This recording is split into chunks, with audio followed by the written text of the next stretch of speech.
This weekend, the world will be watching the historic coronation of Britain's King Charles III. The UK government should not be funding the coronation. In Britain right now, only a few things are as talked about as the upcoming coronation of King Charles and Queen Camilla. It's almost like a Disney movie. Preparations are happening, invitations have been sent out, and the guests are definitely preparing to look their best. Don't even get me started on how Buckingham Palace is bustling with activities right now. The coronation is all everyone talks about these days, and just like past royal events, it will be a sight to see. Here's everything you need to know about the most anticipated event in 21st century Britain. Let me give you a quick background. In September 2022, news of Queen Elizabeth's death caught everyone by surprise. Her reign unexpectedly came to an end, and she passed on the crown to her son Charles, who has been named the King ever since. The then Prince of Wales has been married to Camilla Parker Bowles since April 2005. And just like Charles became king after the Queen's death, she also became Queen Consort. These were, of course, the wishes of the Queen, and although Camilla wasn't very liked by many people in the country, it doesn't change the fact that her title stands. She is the wife of the King, after all. The couple has had their titles updated since September 2022, following Queen Elizabeth's death. However, they haven't been crowned just yet, and they won't be until Coronation Day. The coronation ceremony has been fixed for May 6, 2023, and it'll involve a lot more than just placing crowns on their heads. The King and Queen Consort will take solemn oaths, be presented with different ceremonial objects passed down for generations of British monarchs, and be anointed with holy oil. The coronation will be a sacred event, but it will also be exuberant and lavish. Therefore, it involves lots and lots of preparations. Preparations for the coronation of King Charles and Queen Camilla have been underway for a very long time, even before the death of Queen Elizabeth. Because of the Queen's old age, her son's coronation had been planned secretly in case of any emergencies under the codename Operation Golden Orb. Meetings to that effect were made several times a year, and only a few high-ranking people knew of it. The meetings were attended by representatives of the British government, the Church of England, and a few staff members of the Clarence House, which was the official London residence of Prince Charles at the time.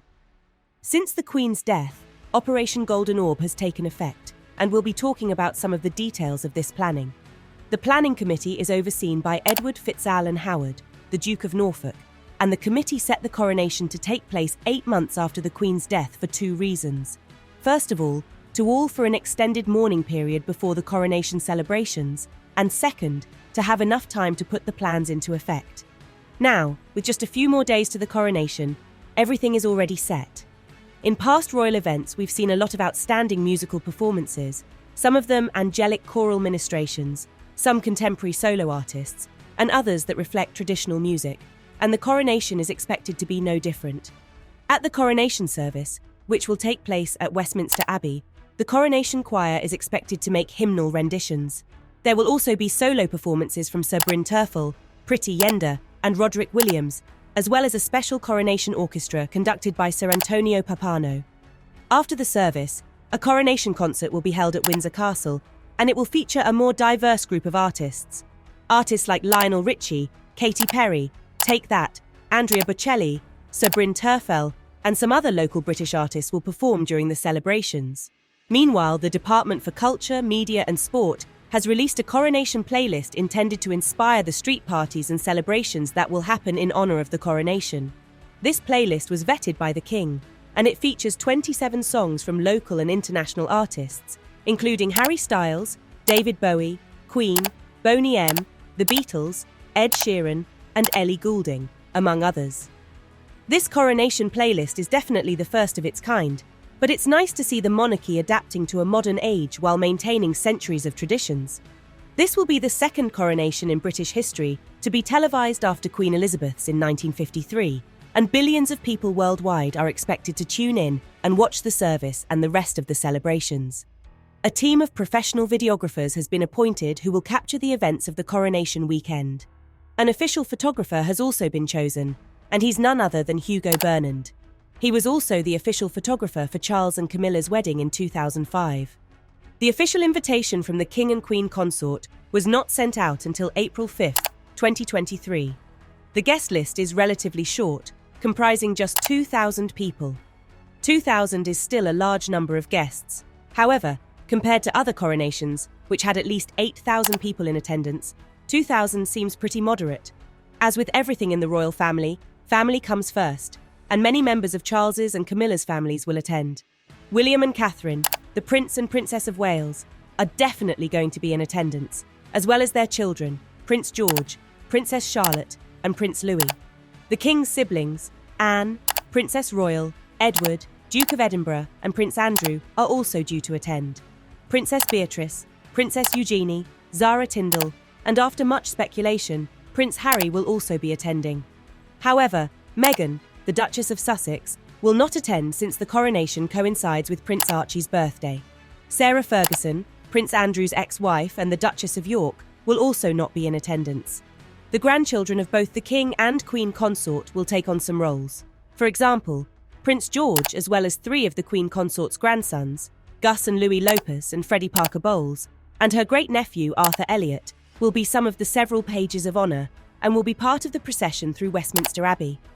Some local and foreign politicians were also invited, such as British Prime Minister Rishi Sunak and former Prime Ministers Liz Truss and Tony Blair. From abroad, the French President was invited, as well as the US President, who will be represented by the First Lady, Jill Biden. Leaders from each of the Commonwealth countries will attend the coronation as well. Other monarchs were also invited, including the Crown Prince and Princess of Japan, Monaco, the King of Sweden, and several others. No celebrity is yet to announce that they will be attending, but we might see some closest to members of the royal family. Who knows? For the rest of us who weren't invited, the live broadcast would be made on BBC One and BBC Radio. One thing everyone will look out for at the coronation is what all the guests will wear. Traditionally, those that attend the coronation wear an array of traditional robes, but it'll be different this time. Everyone is expected to wear suits and dresses, like in previous royal events. The King and Queen Consort, however, will be dressed quite differently. The King has opted to wear his military uniform, but in addition to that, he will wear different traditional robes, which will be worn at different parts of the ceremony. As you can expect, these robes were made using different expensive materials like gold, pure silk, precious gemstones, and velvet, among others. When he arrives at Westminster Abbey, King Charles will be wearing the robe of state, which is the first robe of the ceremony. For the anointing, he would wear a simple tunic called Colobium Sindonis, a sharp contrast with the extravagance of the robe of state. Next is the super tunica, made with golden silk, and it will be worn under the imperial mantle. These two are worn after the anointing, and finally the king will wear the robe royal while being crowned. Camilla's coronation will be far less elaborate than Charles's, so we can't exactly say what she will be wearing. However, she'll be crowned with the updated version of Queen Mary's crown, with the controversial Koh-i-Noor diamond removed. She'll also be wearing the Queen Consort ring, made originally for Queen Adelaide in the 1800s. Whatever they wear, they are sure to be the topic of discussion in the media for days. On the coronation day, the King and Queen Consort will travel to Westminster Abbey in the Diamond Jubilee coach, drawn by 6 Windsor Greys. At the Abbey, the Anglican coronation service, conducted by the Archbishop of Canterbury, will begin at 11 a.m. prompt. The service will include swearing the coronation oath, the anointing, and several other ceremonies. Afterward, the newly crowned King and Queen will exit the Abbey and return to Buckingham Palace in the Gold State coach, drawn by 8 Windsor Greys. Afterward, the street celebrations and coronation concert will begin, and the festivities will last 2 days. Even though the coronation is an exciting and festive event, it has attracted a lot of controversies, mostly due to the cost. The coronation is a state event. Therefore, it is not funded by the royal family, but rather it is paid for by the British government and the average British taxpayer. The total cost is estimated at £100 million, and considering that Queen Elizabeth's state funeral was also paid for out of the same pocket some 8 months ago, some UK citizens are not very pleased. The planning committee admitted that most of the money would be channeled toward the security of the king and dignitaries in attendance. Because of this, the budget exceeds past coronations, since security wasn't as big of an issue during those times. Regardless, the British government and royal family have taken steps to reduce the cost of the coronation. These steps include minimising the guest list and substituting extravagant elements of the ceremony for simpler ones. For example, King Charles has decided to wear his military uniform instead of the more expensive outfits that past kings are known for wearing on their coronations. Furthermore, the coronation service will take just 1 hour, instead of the staple 3 hours. In addition, the celebration period has been shortened to just 2 days, compared to the 1-week-long celebrations common in British coronation history. Beyond a doubt, this response reflects that the British government is dedicated to the responsible use of public funds and is mindful of the citizens. Send your best wishes to the King and Queen Consort by leaving a comment. Don't forget to hit the like button if you enjoyed this video and make sure to check out our other content. Thank you for watching.